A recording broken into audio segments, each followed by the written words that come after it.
Bonjour, aujourd'hui nous allons vous présenter notre projet innovant dans le cadre de l'enseignement scientifique et un réacteur à fusion nucléaire imprimé et modélisé en 3D.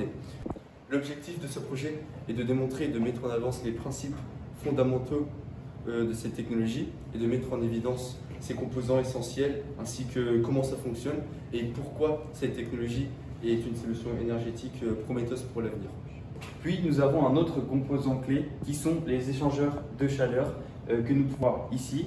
Alors il s'agit des systèmes qui permettent qu'une fois, lorsque l'énergie est produite, de la transférer sous forme de chaleur à ces échangeurs qui alimentent ensuite des bobines et des turbines pour générer de l'électricité utilisable dans nos maisons.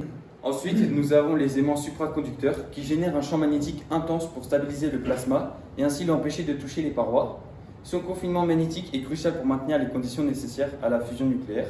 Ces aimants supraconducteurs sont situés dans la bobine magnétique poloïdale qui est située ici sur notre schéma et dans la bobine magnétique toroïdale qui est ici à l'intérieur de la centrale sur notre schéma. Un des composants les plus importants sont les systèmes de sécurité. En effet, ces mécanismes sont intégrés dans la centrale afin de gérer toute instabilité du plasma et assurer un fonctionnement. Voici comment fonctionne un réacteur à fusion nucléaire.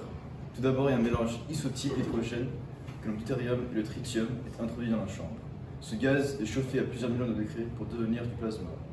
Les aimants supraconducteurs maintiennent le plasma en suspension.